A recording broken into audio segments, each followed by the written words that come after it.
안녕하세요. 전 지방에서 열심히 일하며 지내고 있는 여자입니다. 차 밀리는 지옥의 출퇴근 시간마다 사연들을 들으며 그 지겨운 시간을 견뎌내곤 하는데요. 그렇게 평소 즐겨 듣고 애정하는 채널에 제 사연이 소개된다고 생각하니 심장이 떨려오며 손에 땀이 다 나네요. 제가 이렇게 사연을 보내게 된 이유는 이혼에 대한 모든 기억을 이곳에서 털어내고 새로운 곳에서 새 출발하기 위해서인데요. 긴 이야기가 될 테지만 다들 끝까지 함께 해주시면 감사하겠습니다. 저와 남편은 직장에서 처음 만나게 되었어요. 나이가 점점 드니 이성을 만날 기회는 줄어들고 자연스럽게 연애도 멀어지던 중 알게 된 사람이 직장 동기인 남편이었죠. 저희도 처음엔 친구 사이로 지냈어요. 나이도 같고 같은 회사에서 같은 일로 골머리가 아픈 일이 많으니 그저 하소연이나 하던 그런 친구 사이였죠.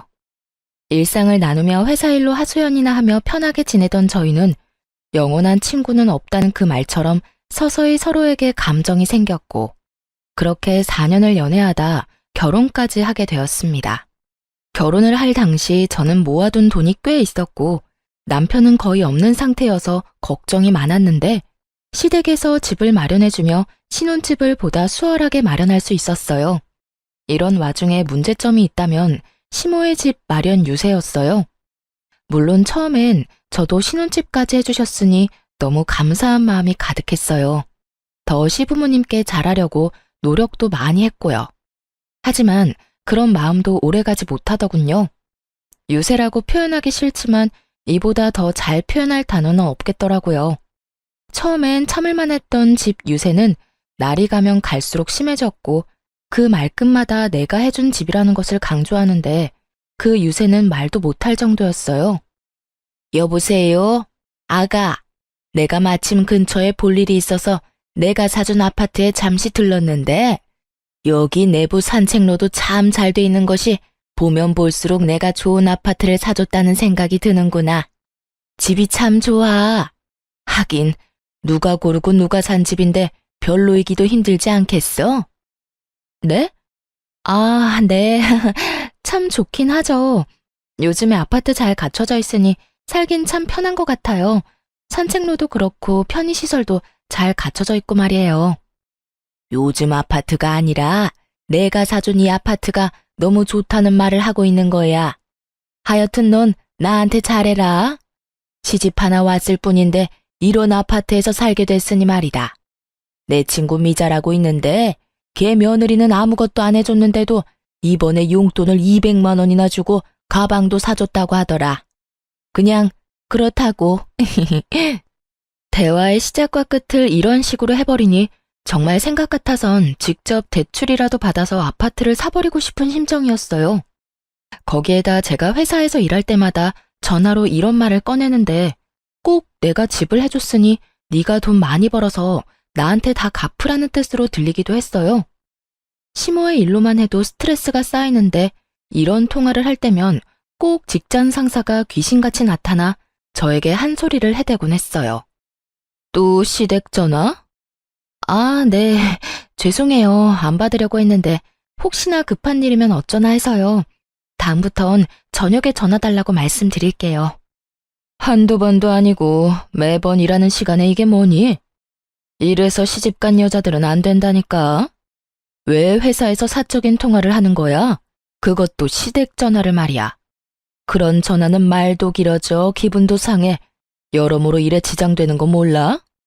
죄송합니다. 그런데 시집간 여자들만 회사에서 사적인 통화하는 건 아니잖아요. 신입으로 들어온 남자들도 회사 내에서 사적인 통화하고 다른 남자 직원들도 시시껄렁한 통화들 하곤 해요. 그러니까 저 때문에 시집 가신 분들 싸잡아서 이야기하는 건 하지 말아주세요. 이래서 안 된다는 거야. 다른 직원들은 직장 상사가 한마디 하면 그냥 네 하고 넘기는데 꼭 결혼해서 사회생활 하러 나온 여자들은 한마디도 안 지려고 이 난리를 부린다니까. 내가 박주임 남편이라도 된다고 생각하는가 본데 나 박주임 남편 아니고 직장 상사야. 그러니까 내 말은 잔소리는 박주임 남편한테나 하고 내가 하는 말에는 고분고분 대답이나 하면서 시키는 일이나 똑바로 하란 이 말이야. 아, 정말 스트레스 받아. 저러다 임신이라도 하게 되면 또 얼마나 몸살이면서 일을 엉망진창으로 할 거야? 불난 집에 부채질하는 것도 아니고 매번 저런 식으로 사람 심기를 다 헤집어 놓으니 스트레스는 극에 달해 있었죠. 그렇다고 크게 한번 부딪히기엔 제가 업무 중에 사적인 전화를 한 것은 잘못된 행동이었으니 그럴 수도 없는 노릇이었어요. 일에 지장을 준 것은 아니지만 직장 상사로서 할 수 있는 말이라고 생각했던 것이었어요. 물론 그렇게 생각을 해도 유독 저에게만 심하게 히스테리를 부린다고 느끼긴 했지만요. 그나마 이 모든 걸 견딜 수 있었던 것은 남편 덕분이었죠. 이렇듯 스트레스가 극에 달하는 날이면 남편과 함께 치맥을 하며 하소연을 하곤 했는데 그게 또 스트레스 날리는 데엔 큰 도움이 되더라고요. 여보, 아까 봤지? 건들이 나한테 또 난리 부리는 거. 봤어. 또 왜 그러는 거야? 왜 그러긴? 어머님 전화 와서 통화하다 또 딱 걸린 거지. 아니, 건대리는 나한테 도청장치라도 달아놨나? 어떻게 내가 어머님이랑 통화만 했다 하면 귀신같이 찾아와서 뭐라고 하는 걸까? 진짜 그렇게 타이밍 맞추기도 힘들 텐데. 그러게, 그건 나도 좀 신기하긴 하네. 그나저나 엄마 전화는 회사에서 받지 마. 나도 따로 이야기해 놓을게. 당신한테 전화하지 말고 나한테 하라고 말이야. 그래 줄래? 그렇지 않아도 오는 전화 안 받기도 뭐하고 받았다 하면 어머님이 사준 집이 너무 좋으니 마치 뭐라도 해달라는 것 같아서 내가 스트레스가 이만저만이 아니야. 집 사주신 건 너무 감사한 일인데 매번 통화할 때마다 집 이야기 꺼내면서 잘하라고 하시는데 나 조금 힘들기도 해 사실. 거기에다 건드리까지 눈에 불을 켜고 날 감시하니 내가 전화 받을 여유가 없네? 그래, 알겠어. 그런데 진짜 건드리는 왜 그렇대? 결혼 소식은 아직도 없지? 성격이 그 모양이니 어느 남자가 오겠어? 오는 남자도 그 히스테리 보고 도망갈 거다 아마. 불쌍하다 불쌍해. 그 나이 먹도록 연애도 못하고. 그러니까 당신도 불쌍한 사람이라 생각하고 부딪히지 마. 괜히 직장 상사랑 부딪혀서 당신한테 좋은 것도 없으니까 말이야. 그래, 알고 있어. 그래서 나도 오늘 할 말이 입까지 차올랐는데 참았어. 잘했어. 얼른 맥주 한 잔 먹고 다 날려버려. 이렇듯 남편과 가지는 시간은 지친 저에게 큰 힘이 되었고 든든한 제 편이 생겼다고 생각하며 지내던 어느 주말이었어요. 집에서 남편과 함께 쉬고 있는데 시모가 연락도 없이 집으로 찾아왔더라고요. 무슨 일인가 싶어 물었더니 시모의 대답이 정말 가관이었어요. 어머님, 연락도 없이 무슨 일이세요? 꼭 연락을 해야만 올 수 있니? 그냥 들렸어. 좀 쉬려고. 네? 그냥 쉬려고 들렸다고. 앞으로 이 집을 별장처럼 쓰려고 해. 계속 보니까 내가 사는 집보다 더 좋은 것 같은 거야. 이래서 다들 신축하는가 보다. 그렇지? 순간 제가 잘못 들었나 했습니다. 빈집도 아니고 엄연히 사람 살고 있는 집이잖아요. 하물며 신혼집 말이죠. 그런 집을 시모는 쉬는 목적으로 별장처럼 쓰겠다고 말하고 있었고 전 시모의 머리가 어떻게 됐다는 생각이 들며 아무런 말도 나오지 않을 때였어요. 시모는 이런 제 생각을 아는지 모르는지 더 경악스러운 요구를 해대기 시작했어요. 그래서 하는 말인데 비밀번호 좀 알려다오. 내가 번번이 벨 누르고 들어오는 것도 말도 안 되는 것 같고 너희 있나 없나 연락하고 오는 것도 귀찮기도 해서 말이다. 너도 알다시피 내가 이 동네에 자주 오는데 그때마다 너희가 일을 하고 있으니 그냥 집으로 돌아간 게 한두 번이 아니야. 네가 비밀번호만 알려주면 내가 혼자 들어와서 쉬기도 하고 시간도 보내다 가면 좋지 않겠니? 시모는 당연하다는 듯 비밀번호를 요구하고 있었고 저는 드라마에서나 보던 상황에 헛웃음이 나왔어요.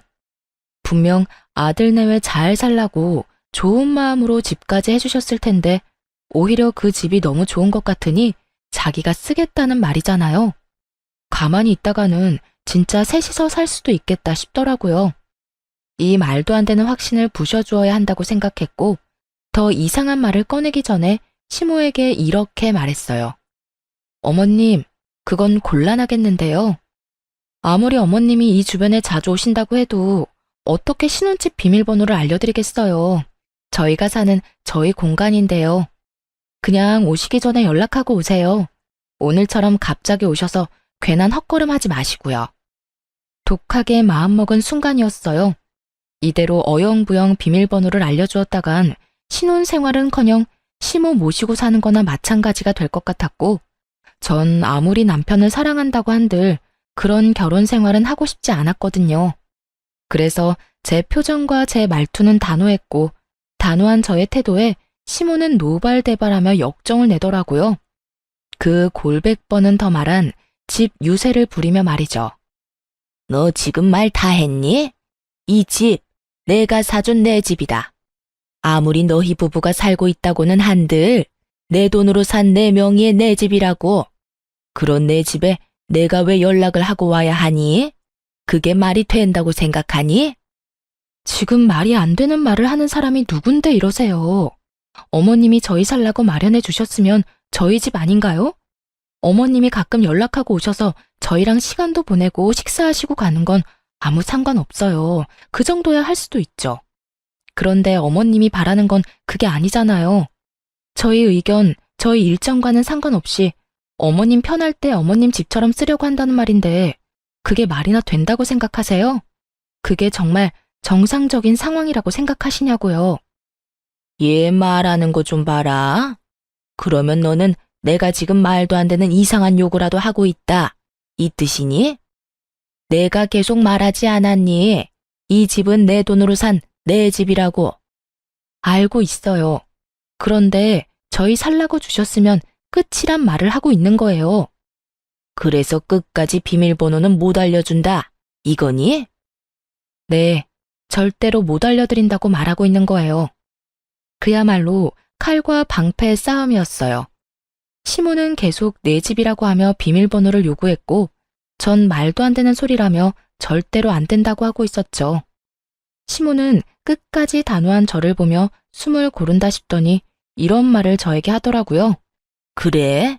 네가 끝까지 그렇게 나온다면 나한테도 다 생각이 있다. 다음에 너희 없을 때 도어락 다 뜯어버리고 새로운 도어락 달아버릴 거야. 그리고 네가 지금 나한테 했듯이 비밀번호는 알려주지 않을 거다. 그때 가서 후회하지 말고 지금 좋은 말로 할 때 비밀번호 알려주거라. 이런 말까지 하면 제가 겁이라도 먹을 것이라 생각했는지 시모의 얼굴이 의기양양한 것이 차마 눈 뜨고 보기 힘들 정도였어요. 아, 그렇게까지 하실 거라고요? 그래, 내가 못할 것 같니? 난 한다면 하는 사람이야. 이거 왜 이래? 내가 준 집이니 내가 다시 뺏어가도 너흰 할 말 없는 상황이야. 그런 네 처지도 모르고 감히 나한테 뭐?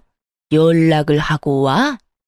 이게 지가 먼저 나서서 비밀번호를 알려줘도 모자랄 판국에 입만 살아서는? 네, 다 알겠으니까 도어락 뜯느라 괜히 힘 빼지 말고 그냥 여기서 사세요. 제가 그냥 남편 데리고 친정 가서 살게요. 뭐? 너 지금 친정에 간다고 했니? 네, 친정에 가서 살 거라고요, 남편이랑요. 저는 어머님이 이 집을 저희가 행복하게 싸우지 말고 잘 살라고 마련해 준 집이라 생각했는데 그게 아니니 어쩌겠어요? 이 집을 나가서 행복하게 사는 수밖에요. 그런데 어머님도 알다시피 남편이 모아둔 돈도 없고 그렇다고 대출을 받자니 이자도 한두 푼이 아닐 테고. 그러니 어쩌겠어요? 빈방 남아도는 친정에 가는 수밖에요. 당장 짐 빼드릴 테니 오늘부터 이 집에서 쭉 사세요. 저는 남편 데리고 가서 처가살이 시킬 테니까요. 시모는 말없이 저를 노려보고 있었고 저 역시 그런 시모의 눈을 피하지 않고 있었어요. 그런 눈싸움은 몇 분 동안 계속되었고 제 말이 진심이라 느낀 시모는 자기 아들 처가살이는 살게 하기 싫었는지 한 발 물러서 집으로 돌아가더군요. 두고 보자는 말을 남기고선 말이에요. 그렇게 시모가 돌아간 후 한숨 돌리나 했는데 있는지도 모를 정도로 조용히 구경만 하고 있던 남편이 시모 역성을 들며 저에게 따지고 들더라고요. 여보, 진짜 우리 엄마한테 너무한 거 아니야? 꼭 그렇게까지 모질게 말해야 했어? 내가 뭘 어떻게 했는데?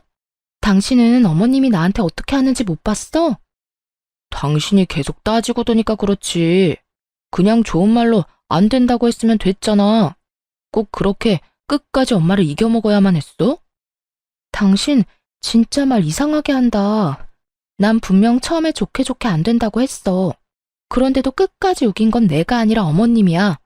거기에다 도어락까지 바꿔버린다는 어머님의 말, 당신은 못 들었어? 그런 말을 듣고 내가 가만히 있어야 했니? 그런 말까지 듣고 가만히 있을 사람이 어디 있어? 엄마가 오죽 답답했으면 그런 말까지 하셨겠어. 어른이잖아. 어른한테까지 꼭 그렇게 이겨먹을 필요는 없잖아. 어른도 어른 나름이지.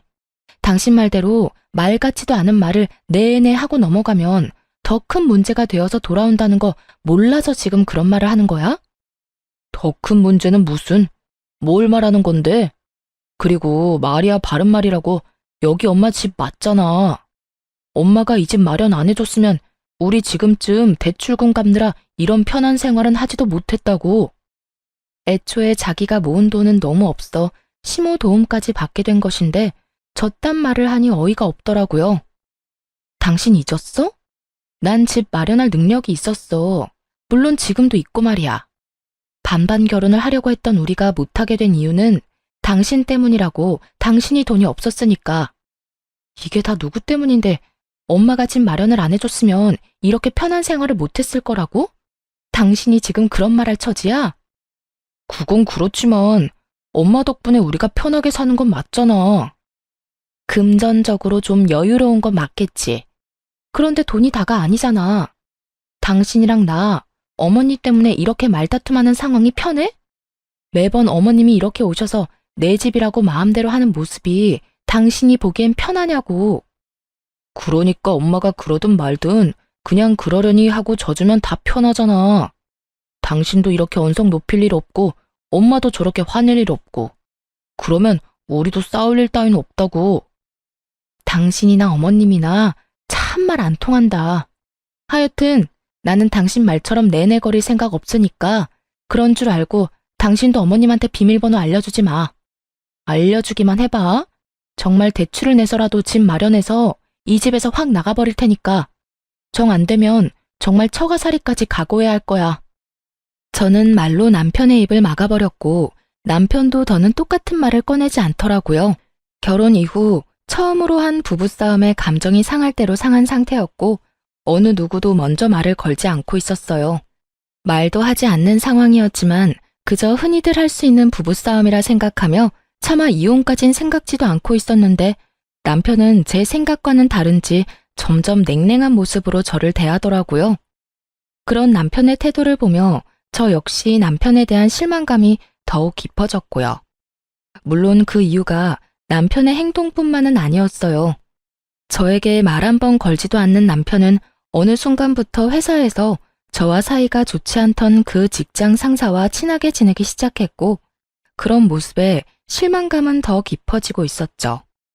처음엔 저에게 화가 난 남편이 저를 약올리려고 저런 행동을 하나 지켜만 보고 있었는데 어느 날은 저와 친한 동료가 저에게 이런 말을 하는 게 아니겠어요? 박주임, 너 네 남편 잘 지켜봐. 요즘 건들이랑 가깝게 지내는 게 심상치 않아. 어? 우리 남편? 에이, 그런 거 아닐 거야. 요즘 부부싸움을 좀 했는데 괜히 나 약 올리려고 저러는 것 같아.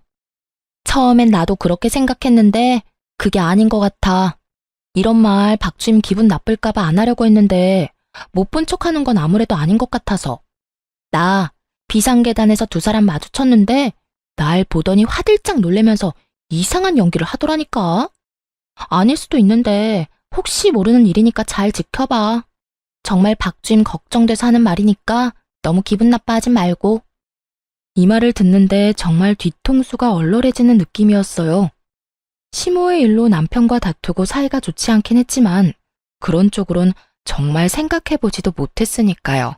그렇게 전 점심시간 모두가 자리를 비운 사이 재빠르게 남편의 컴퓨터를 살펴보게 되었고 그것은 판도라의 상자와 다름이 없었습니다. 남편의 회사 컴퓨터엔 카톡이 켜져 있었는데 그곳엔 상사와 나눈 대화가 가득하더라고요. 자기야, 오늘 나랑 점심 같이 먹을 수 있어? 그럼. 요즘 집사람이랑 말도 안 하고 지내는 거 알잖아. 점심시간 시작하기 전에 좀 일찍 나가자. 회사 근처엔 보는 눈도 많으니까 좀 멀리 가서 먹고 오자고. 그래, 좋아. 아, 자기가 평생 박주임이랑 화해 안 했으면 좋겠어. 그냥 이참에 이혼하면 안 돼? 그냥 나랑 살자. 어차피 자기 엄마도 이혼하라고 하신다며. 그렇긴 한데 내가 이혼하고 자기랑 만나면 회사 사람들이 뭐라고 하겠어? 그리고 자기도 알다시피 집사람 성격도 장난 아니잖아. 아마 우리 회사 생활도 못하게 소문 다 내버릴 거야. 그러면 자기나 나나 회사에서 잘리게 될 테고. 그건 걱정도 하지 마. 내가 자기 이혼하기 전에 내쫓아버리면 되니까. 내가 괜히 계속 박주임 괴롭힌 줄 알아? 다 이런 상황을 대비해서 괴롭히고 있었던 거라고. 물론 자기를 만나면서 질투가 나서 더 괴롭힌 것도 있지만 이런 상황이 오면 쉽게 내쫓으려고 괴롭힌 것도 있었지. 자기야, 내가 말했지? 나 자기 많이 좋아해. 박주임보다 내가 자기를 먼저 좋아했었어. 그러니까 나한테 와. 내가 진짜 잘할게. 자기 엄마한테도 잘할 거고 말이야. 일단 알겠어. 자세한 이야기는 점심 먹으면서 하자. 대화의 처음은 저희가 결혼을 하고 난 후부터 조금씩 주고받기 시작했고 본격적으로 만나기 시작한 건 얼마 되지 않은 듯 했어요. 여기까지만 해도 그 충격이 작지 않았는데 저를 더 경악스럽게 만든 것은 시모의 카톡이었어요. 아들, 아무리 생각해도 권대리가 참 마음에 들어서 하는 말인데 네가 그냥 이혼하고 권대리랑 잘해봤으면 좋겠어. 능력, 성격, 뭐로 보나 지금 그 물건보다 권대리가 훨씬 좋잖니? 이혼 쪽으로 생각하고 있으니까 조금만 기다려. 역시 내 아들, 잘 생각했어. 그런데 권대리는 또 언제 집에 데리고 올 거니? 다시 만나게 되면 아예 결혼 날짜를 잡아버려야겠어. 엄마, 급한 마음은 알겠는데 너무 서두르지 마. 그러다 죽도 밥도 안 될 수가 있어. 이미 저와의 이혼은 확실했고 아예 결혼 이야기까지 나오고 있더라고요. 그제야 모든 것이 맞춰 들어가더군요.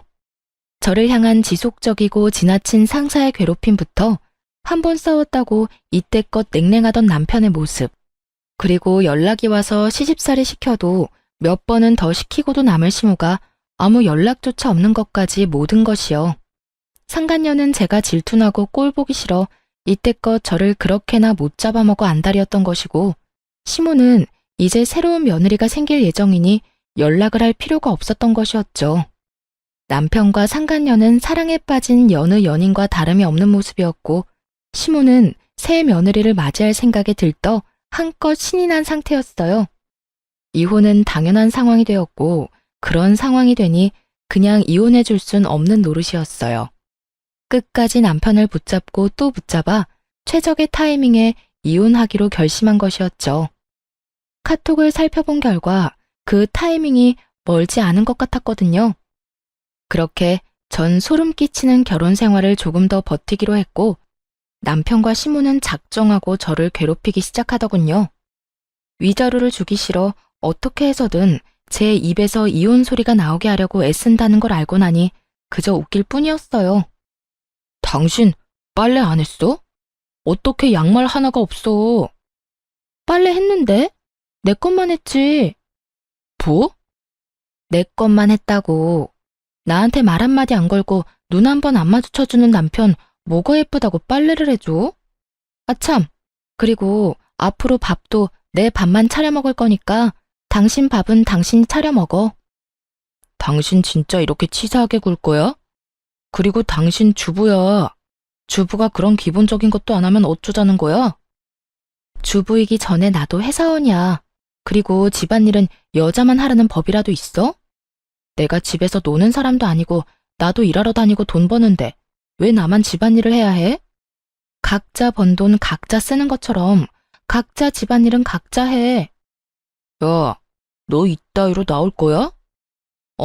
이따위로 나올 거야. 그러니까 나한테 앞으로 이래라 저래라 하지 마.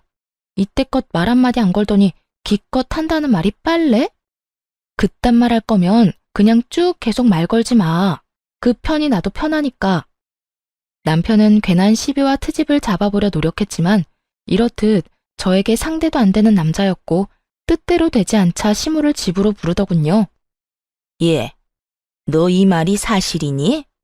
너 내 아들 밥도 안 해준다면서? 네, 그랬는데 왜요? 그게 또 불만이어서 여기까지 이러고 왔어요? 그러면 내가 가만히 앉아있게 생겼니? 여자가 결혼했으면 밥은 당연히 차려줘야지. 어디서 못 배운 짓거리야? 그리고 집안꼴이 이게 뭐야? 얼른 우리 아들 밥 차려주고 청소부터 하거라. 청소기로 대충 밀지 말고 깔끔하게 걸레질까지 싹 하란 말이야. 싫은데요. 그렇게 더러우면 어머님이 하세요. 저는 요즘 처리해야 할 일이 많아서 피곤하거든요. 그러니까 아들 사는 어머님 집이 더러워서 못 견디겠으면 어머님이 직접 다 하세요. 뭐야? 너 도대체 왜 이러니? 뭘 믿고 이렇게 막 나가냔 말이야. 제가 믿기는 뭘 믿겠어요? 저는 막 나가는 게 아니라 그저 제가 할 말을 하는 것뿐이에요. 그렇잖아요. 저는 청소할 필요가 없다고 생각하는데 어머님 눈엔 청소가 필요하니 필요하다고 생각하는 사람이 하는 게 맞는 거고 저한테 애정 한번 주지 않는 남편한테 밥 차려주기 싫어서 밥도 안 해주는 건데 그걸 누가 뭐라고 할 수 있나요?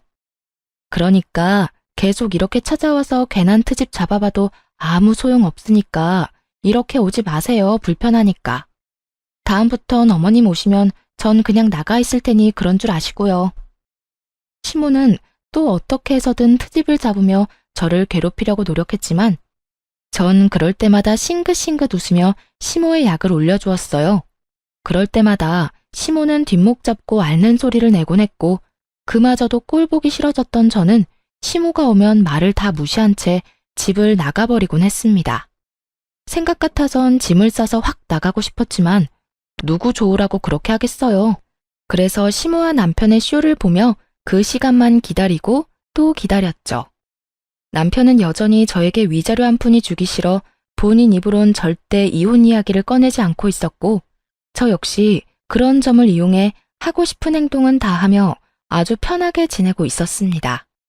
남편이 말도 안 되는 소리를 하면 말도 안 되는 말로 갚아주기도 했고 그마저도 귀찮을 땐 대답도 하지 않고 무시해버리곤 했죠. 그렇게 끝에 끝까지 몰린 남편은 결국 저에게 이혼을 하자고 먼저 말하더라고요. 더는 못 참겠어. 이혼하자 우리. 이혼? 난 싫은데. 내가 누구 좋다고 이혼을 해줘야 해. 누군 누구야. 서로 좋아지려고 이혼하는 거지. 사실 이게 결혼 생활이 맞는 거야? 이건 좋아서 같이 사는 게 아니잖아. 난 더는 당신 같은 여자랑 살기 싫으니까 그냥 조용히 이혼해. 글쎄 싫다고 했잖아. 그렇게 하고 싶으면 소송 걸어. 아무리 소송을 건다고 한들 이혼이 되겠냐마는 나는 당신이랑 살면서 잘못한 것도 없고 당신이 내세울 거라곤 내가 집안일 안 해준 것 뿐일 텐데 그걸 어떻게 증명할 건데? 그리고 그렇다고 한들 그게 이혼 사유가 될 것 같아? 된다고 한들 바로 이혼이 되겠어? 어찌됐든 난 지금은 이혼할 생각 없으니까 그런 줄 알아. 나 진짜 당신이랑 이러고 실랑이 하고 있을 시간 없어. 그러니까 그냥 이혼 좀 하자고. 시간? 왜?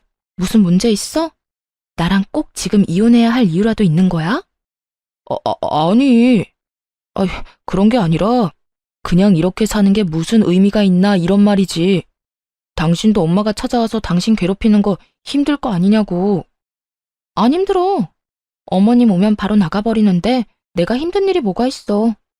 그러니까 내 걱정은 하지 말고 네 걱정이나 해. 내 걱정해서 이혼하자고 하는 거라고. 이혼 좀 하자 제발. 싫다고 했지. 정 이혼하고 싶으면 소송 걸어. 그러면 되겠네. 남편은 끝까지 이혼을 하자고 우겨댔고 전 그렇게 하고 싶다면 소송을 걸라고 반박해버렸죠. 소송을 걸었다간 본인에겐 이로울 것이 하나 없다는 걸 잘 아는 남편은 입을 닫아버리더군요. 모르긴 몰라도 시모와 상간녀에게 시달리고 있는 것이 분명한 남편은 점점 더 안색이 창백해져 갔고 그 꼴을 보는 내내 참 통쾌했습니다. 그렇게 통쾌한 날들이 지나던 어느 날 시모에게 연락을 받은 남편이 허겁지겁 집을 나서더라고요. 그 모습을 보고 직감적으로 오늘이 그날이구나 싶었죠. 얼른 제 짐을 챙겨 퀵으로 친정에 보낸 후 남편을 기다렸어요. 아니나 다를까 3시간쯤 지나니 짐을 든 시모와 함께 남편이 집으로 들어오더라고요. 시모는 울고 있었고 어떤 상황인지 뻔히 알고 있는 저는 아무것도 모른다는 듯 물었어요. 이게 무슨 상황이야? 어머님은 또 왜 저런 모습이야?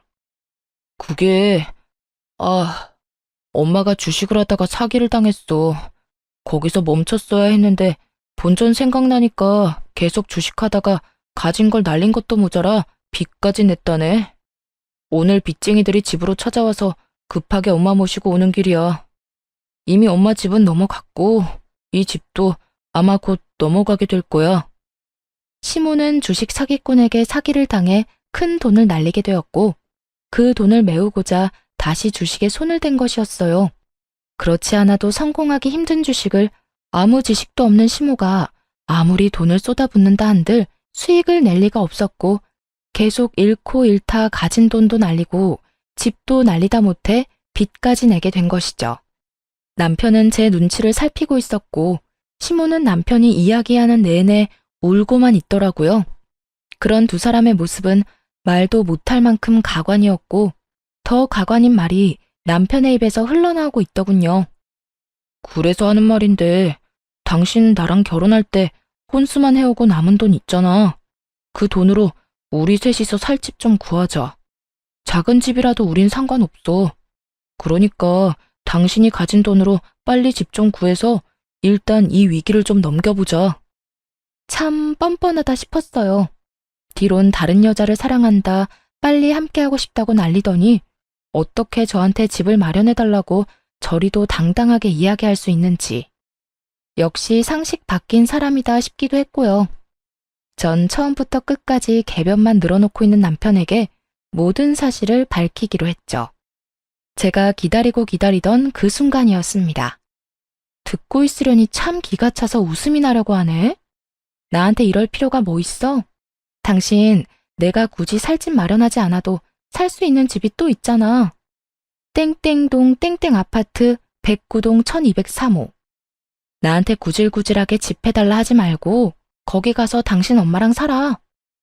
남편은 제 말에 화들짝 놀라며 이렇게 말하더군요. 그걸 어떻게 알았어? 아니, 언제부터 알고 있었어? 어디까지 알고 있냐고. 다 알면서 왜 나랑 이혼 안 해준 거야?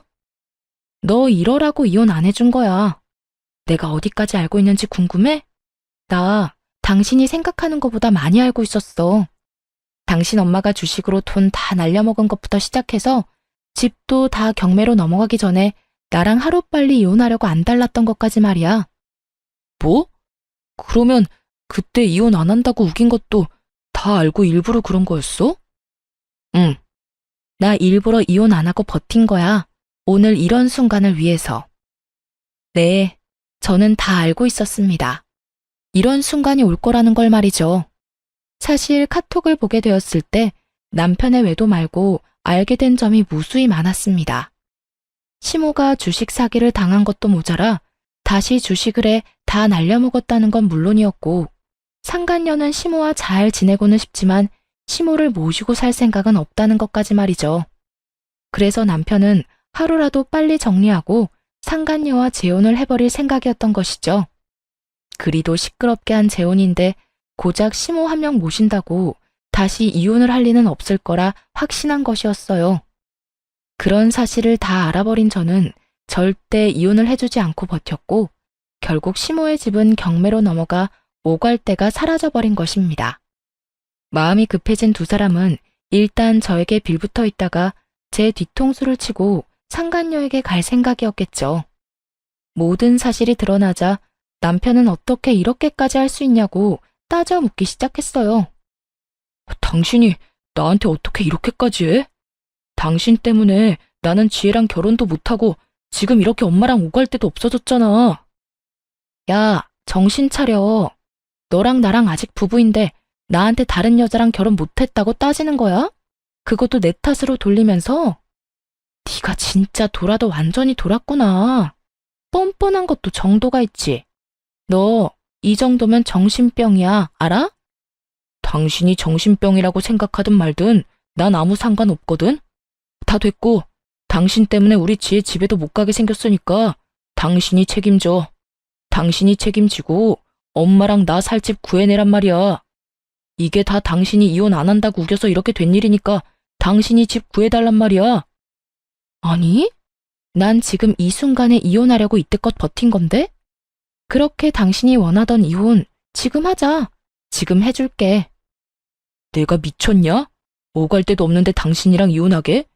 지금 돈 있는 사람이 당신뿐인데 내가 호락호락하게 이혼해줄 것 같아? 이번엔 내가 이혼하기 싫으니까 당신도 포기해, 이혼. 남편은 착각해도 아주 큰 착각을 하더라고요. 자신도 이혼을 거부할 자격이 있다고 말이죠. 외도까지 저지른 주제에 어떻게 저딴 말도 안 되는 착각을 할 수 있는지 도무지 하나부터 열까지 이해가 되지 않았지만 그런 인간이니 이딴 상황이나 만들었을 거란 생각에 코웃음을 치며 자신이 처한 현실을 알려주었습니다. 아, 야, 착각을 해도 아주 큰 착각을 하고 있나 본데 너한텐 감히 이혼을 거부할 자격 따윈 없어. 넌 그냥 내가 이혼하자고 하면 군말 안고 해야 할 처지라고. 그런 걸 보고 유책 배우자라고 하지?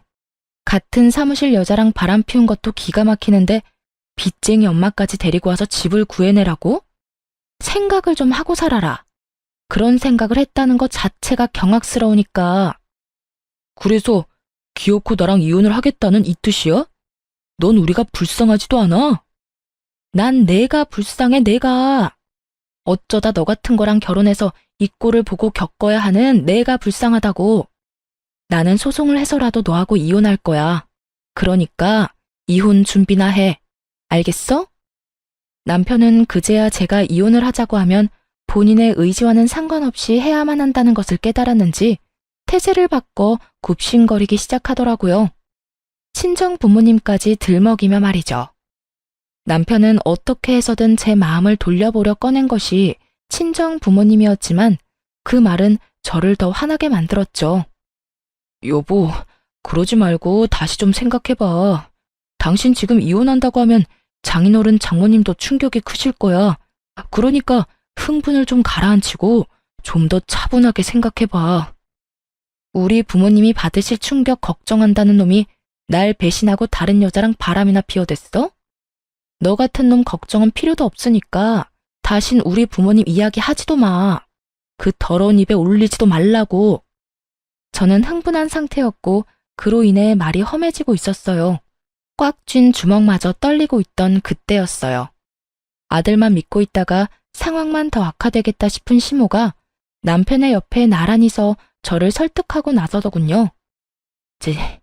저기 아가야, 네가 얼마만큼 화가 났는지, 왜 화가 났는지 엄마가 잘 안다.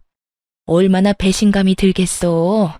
다른 것도 아니라 남편이 외도를 저질렀는데. 같은 여자로서 충분히 이해된단다. 그러니 내가 나서마. 내가 나서서 책임지고 아들 녀석이랑 그 여자 사이 찢어놓을 테니 우리 못난 아들 한 번만 받아주면 안 되겠니? 내가 이렇게 약속하마. 그러니 이혼은 다시 생각해보려무나. 어디서 정상적인 시모 코스프레질인지. 남편의 이혼을 시키지 못해 안달났던 사람이 누군데 이제와 이딴 말이나 하는 시모를 보는데 몸이 떨려오기는커녕 흥분이 착 가라앉는 느낌이 들더라고요. 제가 여기서 흥분했다간 이로울 것이 없다는 걸 시모의 어이없는 연기 덕분에 깨달은 것이죠. 어머님, 제가 다 알고 있다고 했잖아요. 제가 다 안다는 사실 중엔 어머님 건대리가 마음에 든다고 집에 데려오라는 것도 저랑은 당장 이혼하고 건대리랑 빨리 재혼하라는 것도 포함되어 있어요. 그렇게 이혼 못 시켜서 안달이던 사람이 이제 와서 이혼은 하지 말라고요? 어머님 시커먼 속내가 훤히 다 보여서 화가 나기는커녕 웃음이 다 나네요. 그건 네가 비밀번호도 알려주지 않고 내 아들을 처가살이 시킨다고 하니까 화가 나서 그랬던 거다. 네가 건드리 그 여자애처럼 조금만 나한테 살갑게 했어도 내가 조광지 쳐버리고 딴 여자하고 재혼하라는 말을 했겠니? 이것 보세요. 어머님은 이 순간까지 다 제 탓이죠? 애초에 자식들 잘 살라고 마련해준 집을 제 집처럼 생각하는 어머님이 잘못된 거라고요. 신혼집을 시어머니 쉼터로 쓰겠다는 걸 가만히 두고 볼 사람이 어디 있어요? 하여튼 전 더는 하고 싶은 말도 용서할 마음도 없으니까 그런 줄 알고 이혼이나 준비하세요. 그러면 전 이만 가볼 테니 새로운 며느리랑 만수무강 하시고요. 두 사람은 자리에 주저앉아 대성통곡을 하고 있었고 그 눈물이 비단 후회의 눈물만은 아닌 듯 하더군요. 울음소리 사이로 저에 대한 원망도 함께 쏟아져 나오고 있었으니까요. 끝까지 반성이란 모르는 두 사람을 보는데 역시나 이혼은 탁월한 선택이라는 생각이 들었어요. 그렇게 전 상간녀 시모 남편에게 위자료를 받고 성공적으로 이혼을 하게 되었어요. 이혼을 하고 난 후 이혼 사유를 물어보는 많은 이들에게 숨김없이 이혼 사유를 퍼뜨려 주었어요. 그 덕에 회사엔 소문이 다 퍼졌고 두 사람은 전대미문의 불륜 딱지가 붙으며 하루아침에 회사를 그만두게 되었어요. 여기서 끝이 아니었어요. 사실 제가 전 남편에게 숨기고 있던 사실은 또 있었는데 그건 바로 상간녀는 돌싱이라는 것으로 소수 인원만 아는 사실이었어요. 전 남편 놈도 저와 이혼했으니 돌싱인데 뭐가 문제냐고 생각하시는 분이 계실 텐데 상간녀는 그 당시에도 바람을 피우다 걸려 상간녀 위자료와 이혼 위자료를 주며 거짓 신세였던 것이 문제였죠. 수중에 빚밖에 없었던 상간녀는 처음부터 전 남편의 집에서 신혼집을 해줬다는 이야기를 듣고 일부러 접근했나 보더라고요. 전 남편과의 로맨스를 꿈꿨던 것이 아닌 빚탕감의 꿈을 꾸던 것이었어요. 결국 상간녀는 빚탕감의 꿈도 이루지 못하고 저에게도 위자료를 주느라 더 큰 빚을 진 건 물론이고 회사까지 잘리게 되었습니다. 이런 상간녀에게 다른 비밀이 또 있었는데요. 그 비밀은 전 남편의 분노 가득한 전화로 알게 되었어요. 너는 다 알고 있었지? 건지에 이혼했었다는 사실부터 해서 가진 건 쥐뿔도 없는 빚쟁이라는 거 넌 다 알고 있었지? 이제 와서 그런 거 따져봤자 달라지는 게 있어? 그리고 그년이 빚쟁이라고 해도 당신이랑 당신 엄마한테 다른 선택지가 있어? 어떻게 해서든 빚쟁이 집에라도 얹혀 살아야 할 입장 아닌가? 나한테 이럴 시간에 얼른 그년한테 가서 빌어. 울고불고 하면서 당신 엄마랑 당신이랑 그 집에서 좀 살게 해달라고 해. 집 같은 소리 하네. 제 집인 양 굴더니 그 집도 자기 집이 아니라 친구 집에 얹혀 사는 거더라. 나 완전히 사기당했다고. 어쩐지 빚쟁이 주제에 꽤 좋은 아파트에 산다 싶었더니 이런 진실이 또 있었더군요. 얼마나 통쾌하던지 새어나오는 웃음을 막을 방법이 없더라고요. 이제 너랑 네 엄마 어떻게 하니? 너 지금 웃어? 너는 이 상황이 즐거워? 내가 안 즐거울 이유가 없잖아. 난 지금 여러모로 즐거우니까 더는 내 기분 망치지 말고 전화 끊어. 앞으로 일어나는 모든 일은 다 네가 인생을 그따위로 살아서 받는 벌이라고 생각하고 달게 받아. 그리고 분명 말하는데 다신 전화하지 마라. 끊어. 여러모로 참 통쾌한 순간이었네요. 그 후 전 남편에게 다신 연락이 오는 일은 없었고 소문엔 빚쟁이 상간녀와는 뒤도 돌아보지 않고 헤어지고 시모와 함께 무너져가는 다가구 주택 단칸방에 살고 있다고 하더군요. 그렇게 통쾌한 이혼을 한 지 1년이란 세월이 다 되어가네요. 저는 새로운 출발을 위해 다른 지역으로 파견 근무를 신청했고 다른 지역에서 다시 태어난 마음으로 잘 지내고 있어요. 지금 함께 지내는 직원분들도 다 좋은 사람들이고 그런 사람들과 즐거운 시간을 보내며 잘 지내고 있습니다. 요즘에 쉬는 날이면 혼자 여행을 다니곤 하는데 차박에 재미를 붙여 노지 캠핑을 주로 하고 있어요. 치열한 예약 전쟁에서 벗어나 언제든 훌쩍 떠날 수 있고 발길 닿는 대로 다니며 잠시 쉬다 갈 수 있는 매력에 푹 빠졌다고나 할까요? 물론 화장실이라든가 제대로 씻지 못해 찝찝한 불편함이 있긴 하지만 그 모든 걸 감수할 만큼 저는 즐거운 취미 생활을 하며 지내고 있어요. 혼자인 생활이 이렇게 자유롭고 행복한 줄 알았다면 진작 이혼을 해버렸을 것이라고 생각할 만큼 만족스러운 삶을 살고 있답니다. 이런 혼자인 삶에 만족해서인지 아직 누굴 만나고 싶다거나 결혼을 하고 싶은 생각은 없어요. 아직 그런 큰일을 겪은 지 얼마 되지 않기도 했고 시간이 흘러도 다시 누군가를 제 가족으로 맞아 함께 살아간다는 것은 아마 힘든 일이 될 것 같아요. 이혼이란 것이 저에게 부정적인 것을 이렇게 많이 남기긴 하지만 또 그런 것에서 배운 점 또한 많다고 생각합니다. 그래서 전 한 번의 실패를 발판 삼아 앞으로 더 나아가 보려고요. 이로써 저의 긴 사연도 끝이 났네요. 앞으로의 제 삶과 구독자분들의 행복한 삶을 응원하며 저는 이만 물러가 볼게요. 모두들 행복 가득한 날들만 가득하길 바랄게요.